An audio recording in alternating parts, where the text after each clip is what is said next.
Namaste. You may be wondering, what is Dr. Ananda up to right now? Why he has this new filter that goes into 6 pieces? Well, I thought I will share with you some thoughts about something that rips us into pieces, the Shatripus. The Shatripus are the enemies of the spirit. The enemies of the spirit that splinter us into multiple parts, creating a sense of division, creating a sense of duality, and creating a sense of fear. Fear is a primordial, instinctive mechanism. A mechanism that had a purpose long time ago in our evolution. It is very much linked to our brainstem which is linked to the survival instinct, and in yoga is called abhinivesha, that desire to survive at any cost that drives us to become something that we are not. The Shatripus are an integral part of Indian philosophy and even more Indian psychology. In the traditional thought process, the ancient rishis understood that we as a human being are in a process of evolution, or rather involution, that is a parinama, a transformative process.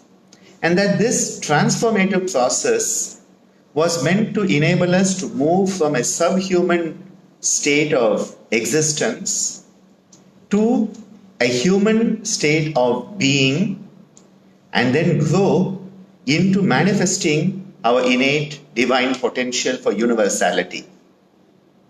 So subhuman to human, humane and divine.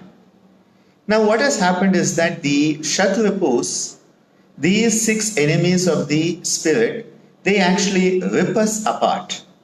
And the English word rip is related to Ripu.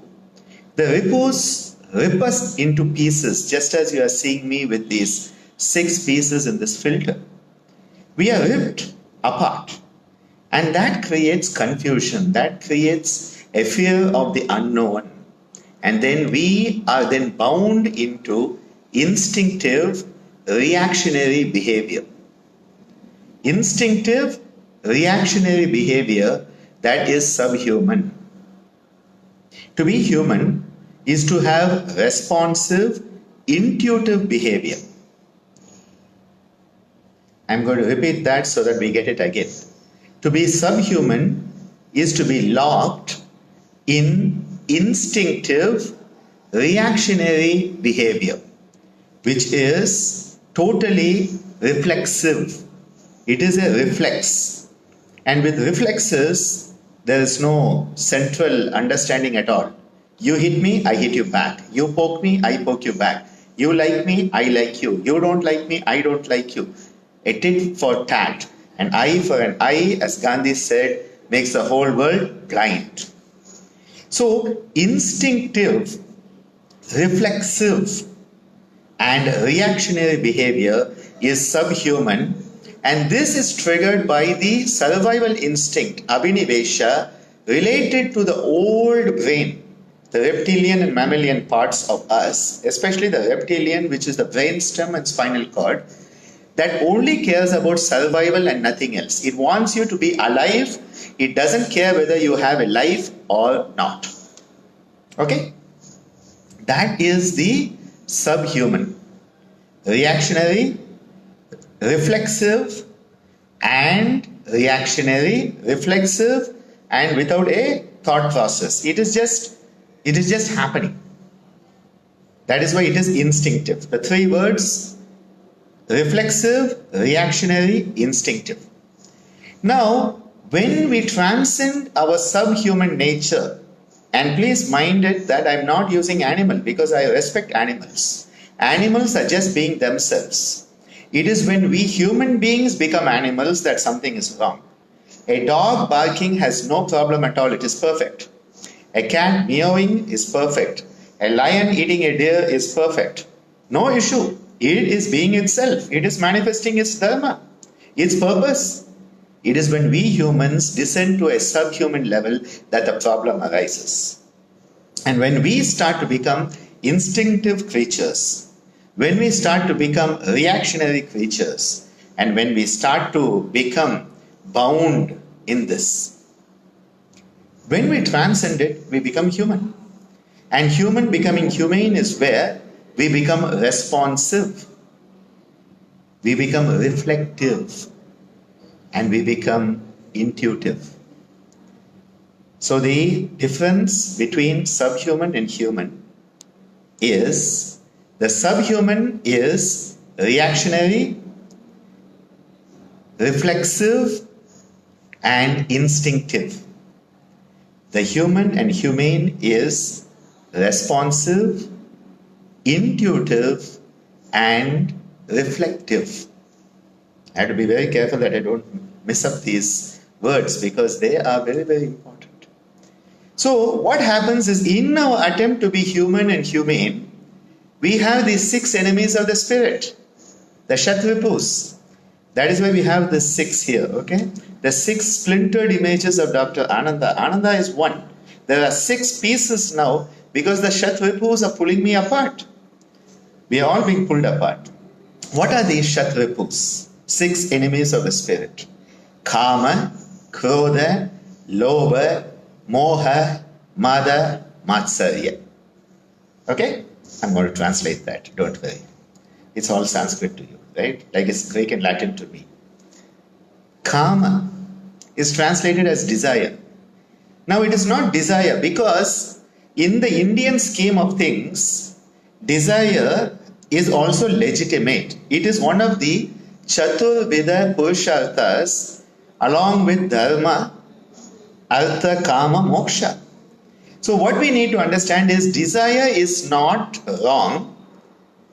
It is the excessive desire, the uncontrolled desire, and the fulfillment of desire in the wrong way. That an adharmic way. That is the issue with karma. And that is why desires can be fulfilled. Emotional fulfillment is part and parcel of being human. Nothing wrong in it. But not greed. Not this unnecessary desire that is so big that nobody can ever fulfill it. That pulls you apart. When your desire is so much that it pulls you apart and you start to behave as a subhuman being or subhuman doing. And what happens is you are not yourself anymore. Kama. Second is Krodha. People translate it as anger. Anger is not bad at all. Righteous anger is very, very good. And in fact, sometimes we need to be angry about what's happening in the world.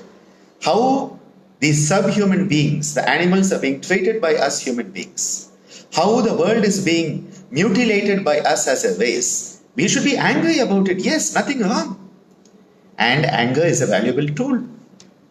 But uncontrolled anger, rage, is where the problem comes.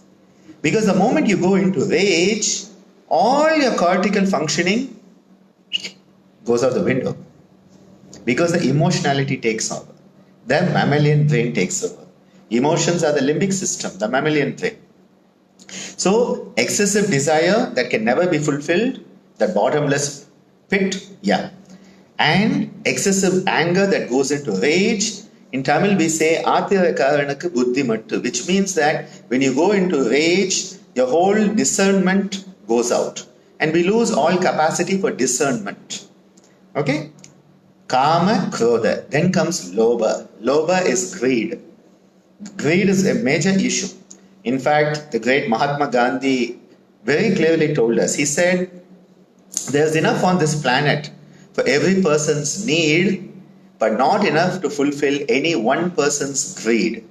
And you know that 1%, not 1%, 1% of humanity who has everything, that is Lobha. And this is a major issue we are having because unfulfillable, excessive desire, excessive anger into rage where we lose our self.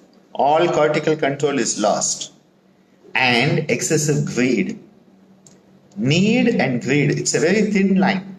And that is where we become a human being. When we can have the capacity for introspective self-reflection. Swadhyaya is the key to distinguish the fine line between do I need it or is it my greed? And we have seen a lot of that with the hyper-emotional survival instinct-driven behavior by the featherless bipeds on this planet. The moment COVID came into being, we saw a lot of this hoarding and people fighting over toilet paper and all sort of nonsense coming from the Shatripus. Kama, Krodha, Lobha. Next is Moha. Moha is often translated as infatuation, but rather it is delusional psychosis. Delusional psychosis is moha, where you have lost all connection with reality. And there are many people who are the top guys in the country who are suffering moha. There are a lot of them out there. What is happening is that there's no connection with reality at all. And what happens when you are not connected to reality?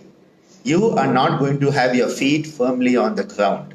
And if your feet are not firmly on the ground, if you are not connected, you're going to be in trouble.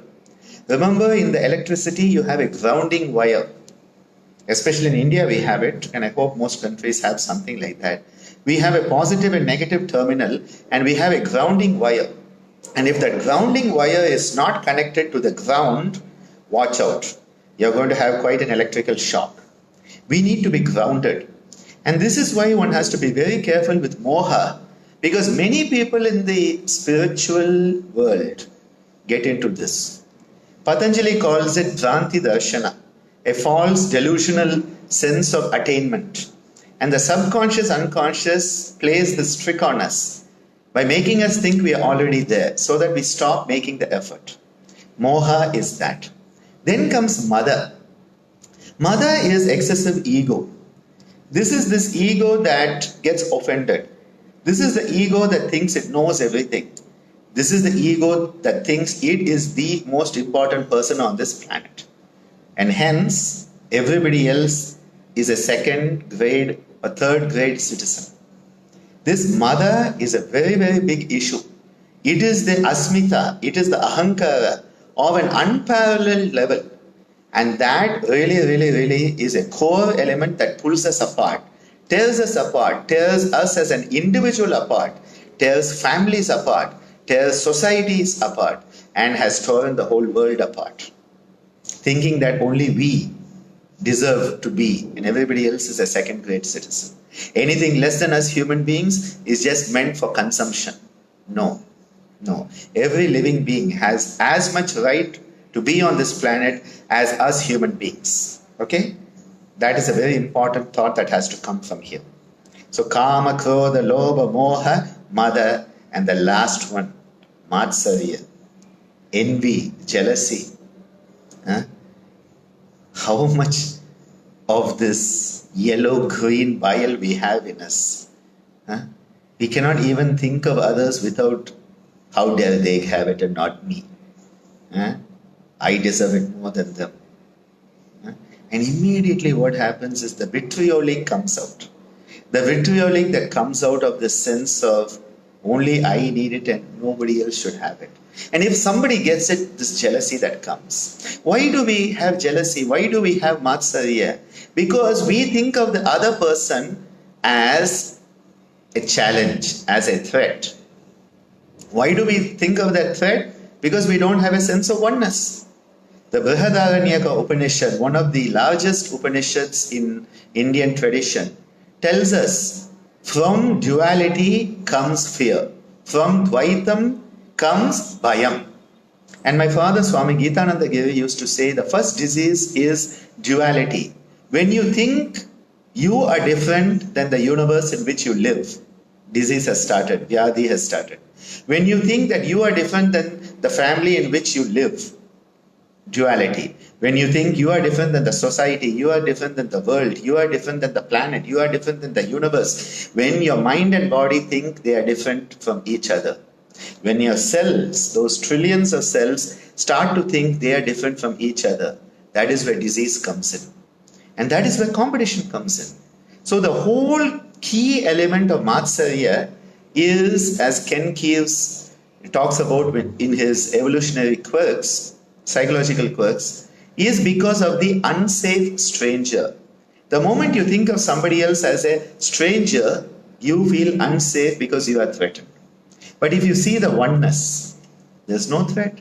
When your child does well, do you feel any jealousy? No, because it's your child. But when the next door person's child does well, they must have cheated in the exam.